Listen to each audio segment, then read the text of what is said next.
The 17th and final ranking event of the snooker season is just around the corner, and there is history on the line as the Rocket Ronnie O'Sullivan goes in search of a record-breaking 8th Crucible crown. I'm delighted to be joined by Richard Mann and Nick Metcalfe to preview all of the action. Now, Ronnie O'Sullivan, he's the tournament favourite. He's already won 5 titles this season, including the UK in the Masters. But it's not a foregone conclusion, is it, that he goes all the way at the Crucible, especially when you take into consideration the way Mark Williams played against him at the Tour Championship? Yeah, Ronnie had an air of invincibility about him this season. He's completely dominated, probably as dominant as he's been throughout his career, actually. But it's probably a wake-up call in the Tour Championship. Williams really outplayed him. It looked like a final Ronnie might win easily at the mid-session interval. But Williams was excellent, and a reminder that it's never that easy, and this is a tournament before. I mean, even last year he looked like he was on course to win, and Luca Brecel played out of his skin in the quarterfinals, so it's certainly not a foregone conclusion. And before we delve into the quarters in a bit more in-depth focus then, Nick, what is it about this tournament that we just love? Why is this the best time of year to be a snooker fan? Well, they say, it's like Christmas. It's miles better than Christmas. It's miles better. It's like Christmas, Easter, Michaelmas, put them all together, and even they don't add up to the World Championship. The way I thought to think about it is that snooker fans don't just pay a visit or a trip to the Crucible or the Sheffield. They go on pilgrimage, and that's a big difference. I think it's that special for snooker fans. It feels just the culmination of the season. There's so much history there, and the way I sort of tried to make it topical in my head was we just enjoyed the Masters golf at Augusta. Now, for generations, that was a free-to-air television event here in the UK. So people would watch it together, families, growing up, seeing all the great stories. That's now gone. Like a lot of things, Test cricket, Ryder Cups, what have you, this is still live on television. So whatever age you are, I think, you have a World Championship memory. You've grown up with it, be it the Black Ball final, be it Ronnie coming to prominence, the Stuart Bingham fairy tale, whatever era you're from, whatever age you are, you have a Crucible memory. So you've grown up with it. It's that great constant. And just forget the history. Every year it delivers. It's one of those sporting events that and there's a few of them, I'd say, Ryder Cup's one, maybe Cheltenham another, it'll deliver. So you don't know who's going to win it, but it's going to be 17 magical days and nights to come. Yeah, last year it certainly delivered. We're going to kick off by talking about Luca Brecel. Now, 12 months ago, he arrived in Sheffield, having never previously won a game at the Crucible. Yes, his natural ability allowed him to flourish last year, but he's really had to settle down and focus on his practice a lot more, hasn't he, over the last 12 months? Yeah. First-time Crucible champions, that following season's always really, really difficult. He isn't the first to have struggled, but actually things have gone okay for him. Shanghai Masters final, then a final in Saudi. Thought he played well at the Welsh Open. Definite shoots of promise. And actually, to me, it looks like a really good World Championship preparation, because we often, the Tour Championship and Players Championship winners, past few years, have come here, they've been overcooked, burnt out, and they've not been able to perform. Luca's actually coming in here quite quietly, and he looks set up for a big, deep run. We've obviously got the Crucible curse to worry about. That is against him. But I think if you're just looking at his preparation and his form, it's definitely trending upwards, and it makes him a threat to all. When you're as good a player as he is, with that amount of natural ability, he's definitely dangerous again. Yeah, his preparation for each match was focused on quite a lot, wasn't it, last year? It's quite interesting, though, because he's spoken a lot about his new fitness regime over the last few months. So what sort of approach do you think he's going to take this year? Is he going to maybe stay here for the duration, or do you expect him to treat it as he did last year? Well, I don't know if that partying attitude, going out late nights, is sustainable long-term. It worked last year.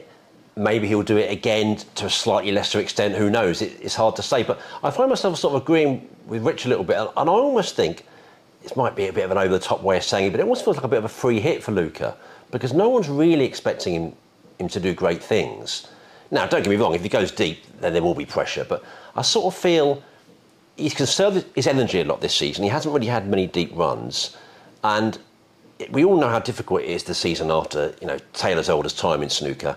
It's very hard when you've been a first-time champion, to deal with all the pressure of that and to try and win snooker matches. We've seen that. But I think he's also shown that little bit of form lately. And I spoke to him a couple of times in recent weeks, and he's really got that glint back in his eye and that confidence. And I think you can tell. And I've just got a sneaking feeling so much depends on the first day. So much depends on the first day. Won't be surprised if he goes out, just like it isn't with any champion. That's the way the format is. If he gets through that, I think he might fancy having won again, you know. Of course, Ali Carter, the captain in his section of the draw, re-established himself in the top 16. Of course, could have been a world champion himself, lost out in 2 finals to peak Ronnie O'Sullivan. What do you make of his chances? German Masters champ, of course, last year. What do you make? Because I think he could have a good run as well. Absolutely, and he's tailor-made for the Crucible, isn't he? Multi-session format matches, brilliant all-round game, very good tactical game. And a run to the Masters final shows again that he's capable of mixing it with the very best in the biggest events. I suppose you're looking now at his age, mid-40s. He wasn't able to get it done in the Masters. I mean, he made the early run-in against Ronnie, really. Yeah. We'll be disappointed. That was another chance gone. It's hard to see him winning it, but I think quarter-final, semi-final, again, it wouldn't surprise anyone. And Rich has mentioned already players coming to the Crucible, maybe overcooked. Shaun Murphy, what a difference 12 months can make, because last year he really was the form player heading to the Crucible. What do you make of his chances this time around? Well, it's quite a difficult question to answer. There's a lot to unpack there, sorry. Well, what I remind myself time and time again is that this tournament is separate to the rest of snooker. And I think all of us, still, because it comes once a year, you know, there's a lot of time in between. I think it takes a little bit of getting into the tournament before, this is different. So sometimes the form in the season is irrelevant. I've known players be absolutely wonderful for months, turn up at the Crucible and be half dreadful. I've known players that have looked, you know, very ordinary for ages, look like world beaters in Sheffield. It's happened forever. It's happened for decades. With Shaun, you know, he can fire. He is a big occasion character, one of the biggest big occasion characters I know, actually, and we all know in the game. If he fires, who knows? He could do a 21, which no one expects, and go all the way to the final, or challenge, go close to winning it. It's a bit difficult to sort of say with him because he is so unpredictable. He hasn't shown a great amount this season, really. He won an early event, had a few runs, but not really. But yet he's the kind of guy that can fire. So I've done quite a good job of sitting on the fence there, I think. Fairly impressive. But I think, you know, put it this way, if I was to say, name someone that could spark with that crowd, with that setting, with that atmosphere, with everything put together, out of, not nothing, but out of little form, it would be Shaun. 2021, he'd shown nothing.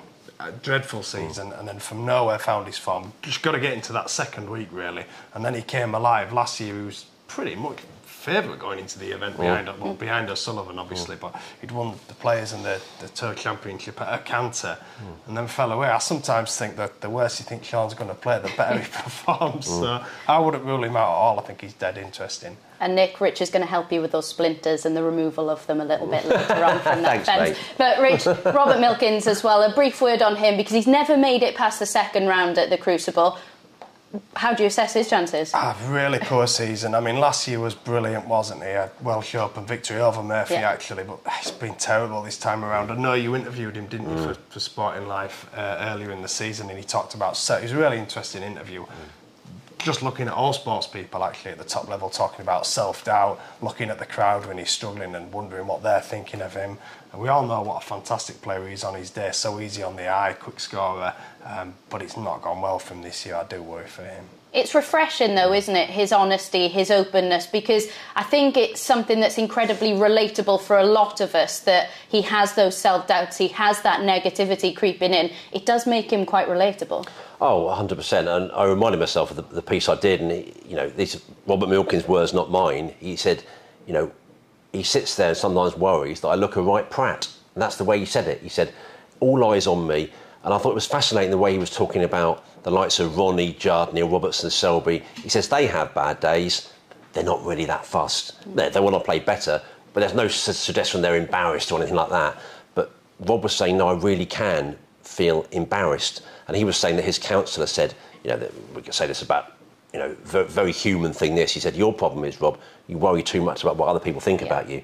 And of course, in the snooker sense, that can be fatal. But the other interesting thing about Milkins, I think, again, very relatable, he said he's done what he's done throughout his career. When he's got to a level, he's never won events until now, but when he's got higher in the rankings, he sort of stops a bit. He rests on his laurels a bit. He's just that kind of character. Maybe he doesn't have that top level drive to keep going like others would. So he openly admits he hasn't applied himself in quite the way he could have done this season on the practice table and different parts of his game. And that showed, unfortunately. But what a player to watch, though. I mean, when he's on his best, he's like, oh, he's marvellous. He's dynamite.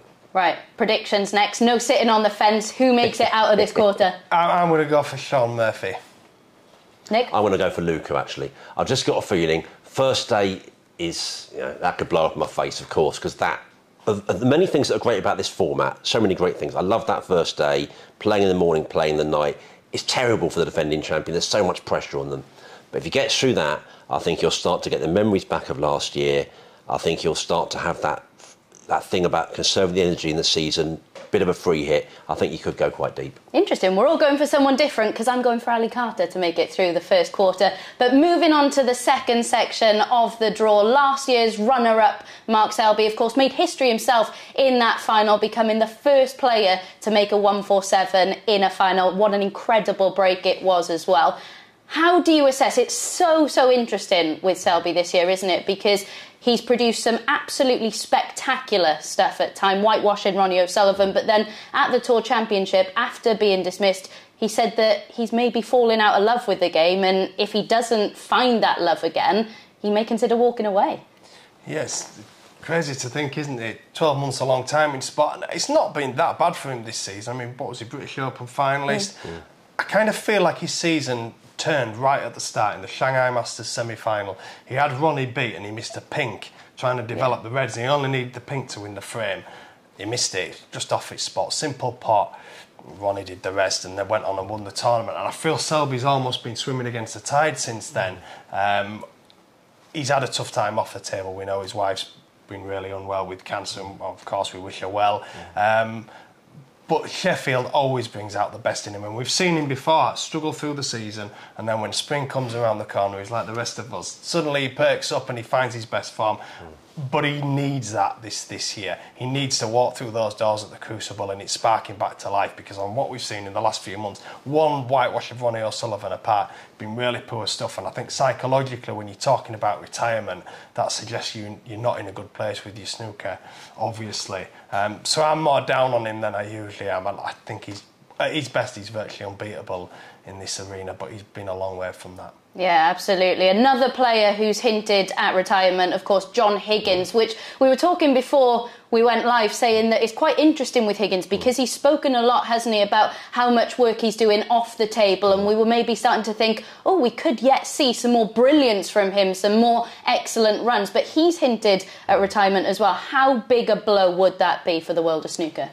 It would be a very sad moment, I think. I think snooker fans everywhere would feel that. I know we shouldn't bracket them all together, that class of 92. They are all separate characters, but we can't help it because of the narrative, both all starting playing at the same time. It would be the first of those to bow out. He's just been a glorious player. I mean, in some ways you feel he could have won more even. He lost those 3 recent World Finals. He's just got the complete game. He's got everything. He's just a granite player, a brilliant scorer, just a joy, really. But the frustrating thing about it is, he doesn't feel even now like he's that far away. Yeah. When Stephen Hendry retired in, 2012 now, for the first time he's come back now, you sort of didn't fancy winning a tournament, or even having many deep runs, really.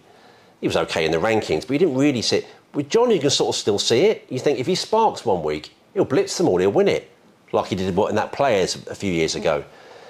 But, listen... 6 semi-finals this year, he's not far away at all. Of course he's not.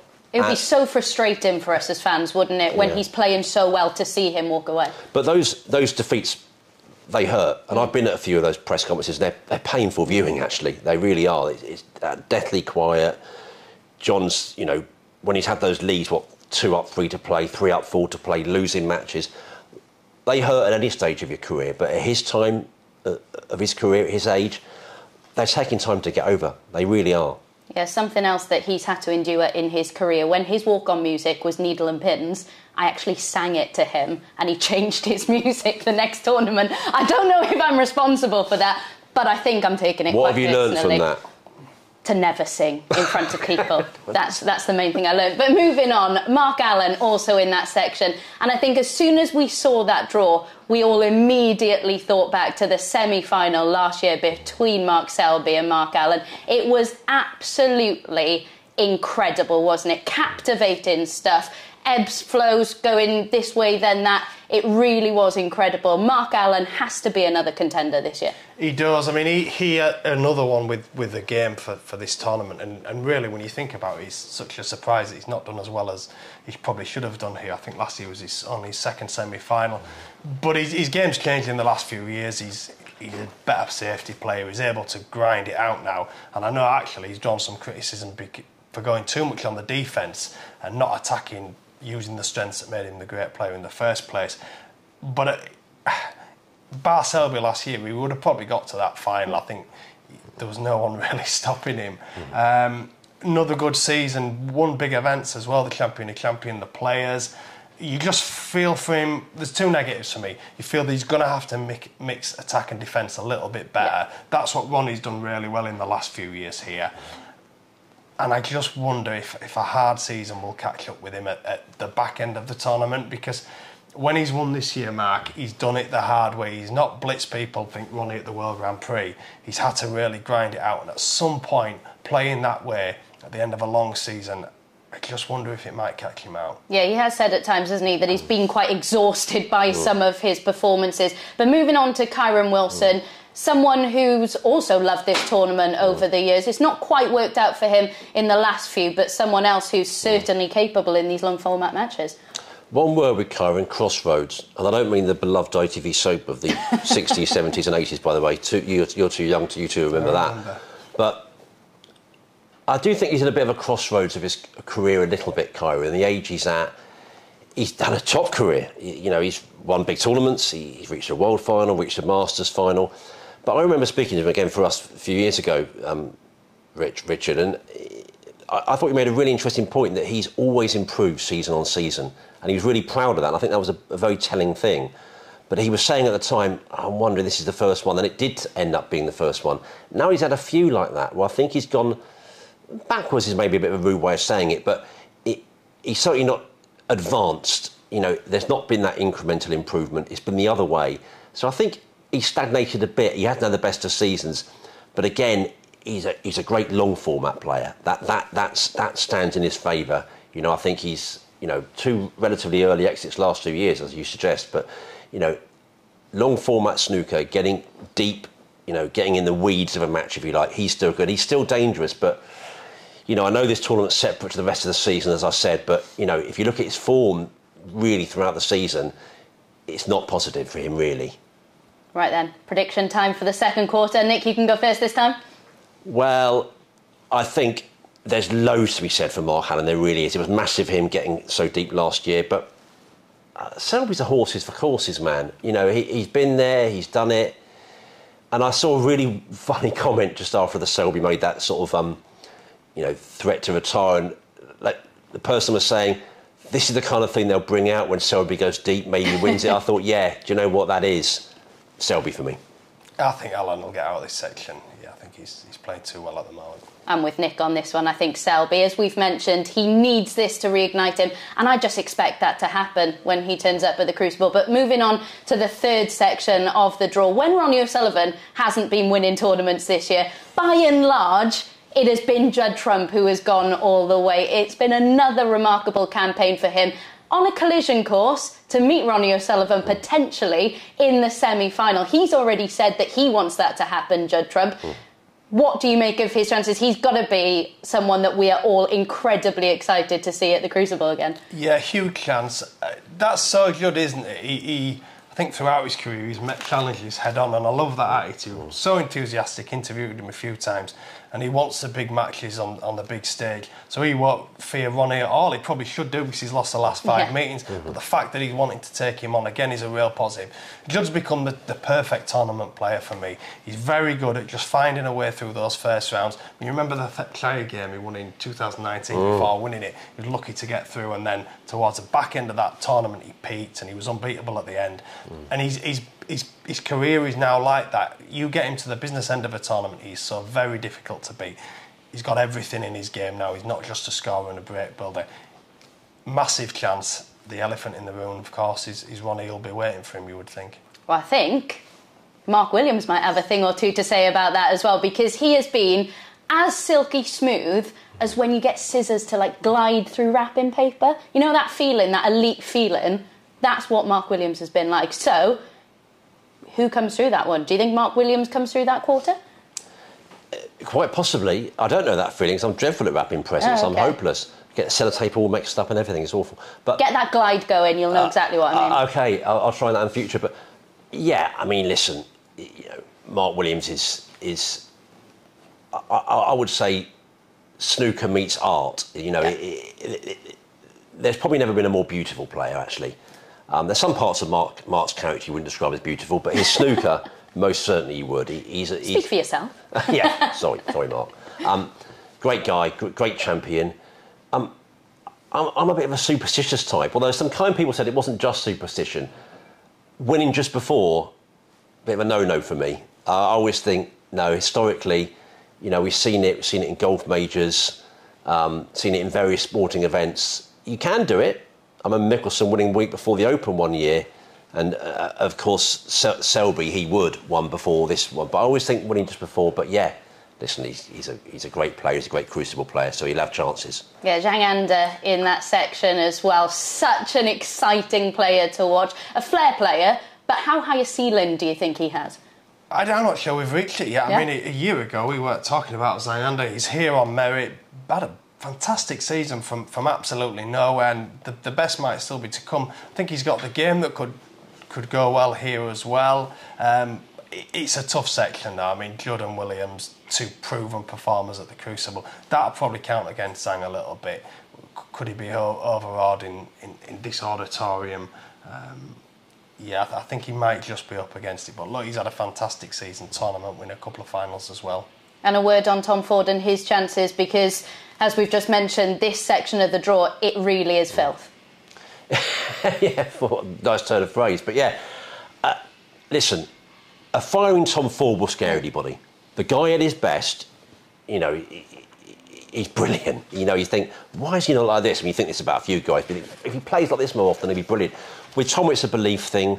If I can put in a plug, hope you don't mind, for the Talking Snooker podcast, we had him on there. I thought he was absolutely brilliant, great value, such an interesting talker about the game, thinker about the game. He openly admits, for him, it's a belief issue. He's got better with that. He's got a lot better, actually, last 2 or 3 years. But I can still see his head dropping at times, and that would be my sort of overall concern about him. But God, when he fires, if he is at his best, he'll scare any of them. He's not won a game at the Crucible yet, but actually he's played Judd twice and lost 10-8 on both occasions, so he can definitely do it at the Crucible. But winning that first match is obviously so important. Big monkey off your back. Right, this one's going to be interesting. Your predictions to come through this quarter. Yeah, I'm Judd all the way. I readily prefer him over Mark Williams. Beat him in the semis here a couple of years ago. That was a match. Yeah. I think he'll get through again. Yeah, I think it's Judd. Judd for me. I'm going Mark Williams. I'm sticking with the fellow Welshie I am. And not just because of that. I think Mark Williams, is it recency bias? Possibly. But Tour Championship, I thought he was absolutely remarkable. So, yeah, I'm going Mark Williams. But on to the fourth and final section. Now, Ronnie O'Sullivan, as we've mentioned, already won the UK Champs, already won the Masters so far this year. Can you put into words how spectacular an achievement it would be if he could get that 8th title? I'm not even sure I can. You won't be able to. Yeah. Why did I ask? Let's not try. It's so seismic.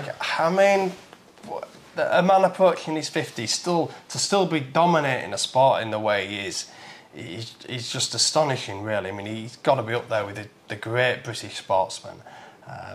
Just a Richard's a fantastic player. But this season in particular, it's just been ridiculous.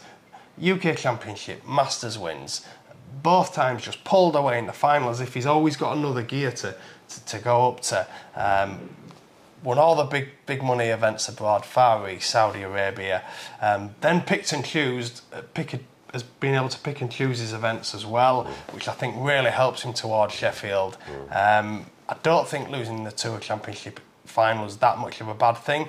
Early exit at the Players, give him a little bit of time off to avoid that burnout. But at the Tour Championship, he proved that he's still playing well, his game's still there. All right, Mark beat him in the final, but there's no disgrace in that. To me, it looks like really good preparation. His confidence is sky high, and you look at the players around him, particularly in the market. He's got Judd beat on recent form. You look at Mark Selby, we've talked about his negatives. It is just so hard to look away from Ronnie and make a strong case anyway, for anybody actually beating him. I know he lost last year in the quarters, but Luca, that final session, that was just an unbelievable performance, spectacular performance from one of the most naturally gifted players we've probably ever seen, actually. But all things being equal, that doesn't happen every day. I think Ronnie's definitely in a better shape now a year on. He's going to be tremendously hard to beat, and what a story it would be for the sport. I think it'd be back page stuff, snooker, potentially even front page stuff, actually. You think that May Bank Holiday weekend, I mean, Ronnie, he does transcend sports. He's a little bit like Frankie Dettori is to racing. He just could be fantastic for the game. Yeah, had a really intriguing battle with Gary Wilson recently. He's in the same section of the draw, playing some really excellent stuff at the moment. Do you give him a chance in this quarter? Well, you have to, surely. I think you have to. I actually did some predictions for the World Championship programme a few weeks ago, and one of the questions was, who do you see going under the radar?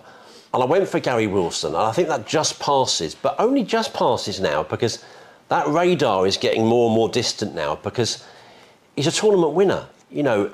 And again, I've spoken to him for Sporting Life for this championship. He is such an interesting guy, actually, and a bit of a sort of a love-in going on between him and Ronnie. And what I sense from that is the perfectionism they both have.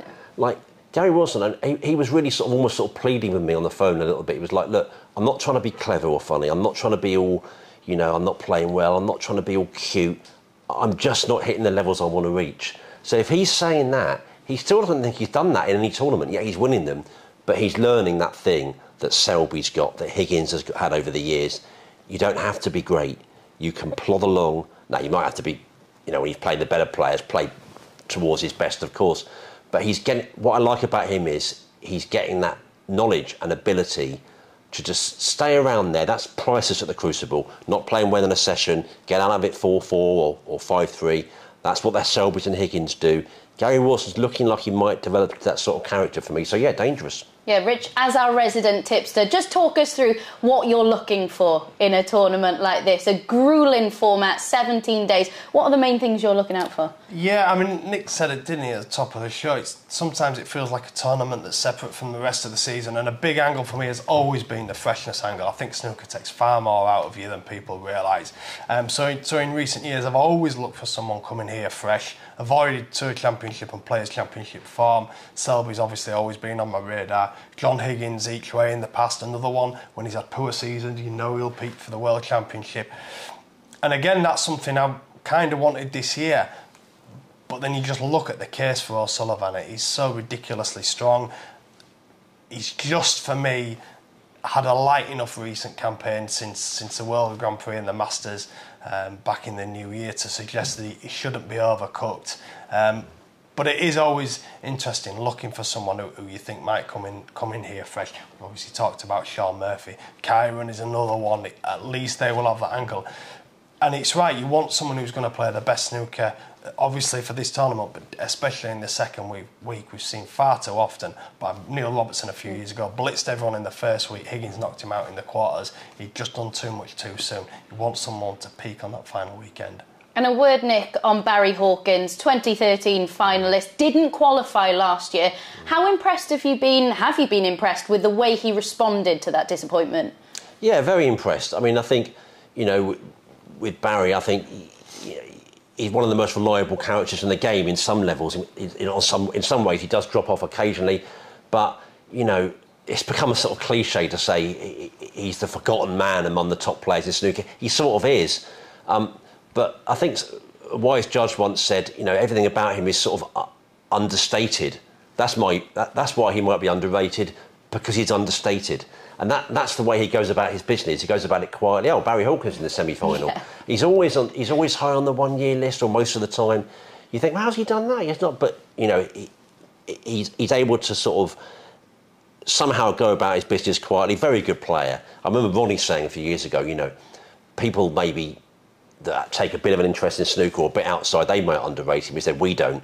We all know how good he is. So I always think, you know, his Crucible record is bloody formidable, really. I mean, a finalist, yes, but how many times has he been on the one table? You compare it to the likes of Mark Allen and Neil Robertson, who generally have better careers, but Barry, in terms of the Crucible, has been prolific. And we've spoken a bit about Ding already, of course, runner-up at the UK this year. Could meet Ronnie O'Sullivan in the quarter-final. They've met 3 times already this season. Ronnie's won all 3. How impressed have you been with him this season? He's come again, hasn't he, Ding? Looked like he was falling away a couple of years ago, and then a couple of UK finals. He obviously loves that event, but I think he loves the big stage. I think that's the key point there. Always rises to the occasion of the big events, and this is a big event. The Ronnie draw in that section is really tough for Ding, though. I mean, Ronnie's had his number like he has so many other players, but I think Ding's got so much respect for Ronnie. And in a way too much, and I think he fears him a little bit too much. And for me, both Ronnie and actually Gary Wilson come in here with stronger credentials than Ding, which is a shame because he's had another really good season, and look, for Chinese snooker, we'd love to see him go deep, but I don't see it being this year. Prediction time for the 4th quarter of this draw. Who are we going for? Yeah, Ronnie gets through for me. I can't believe it!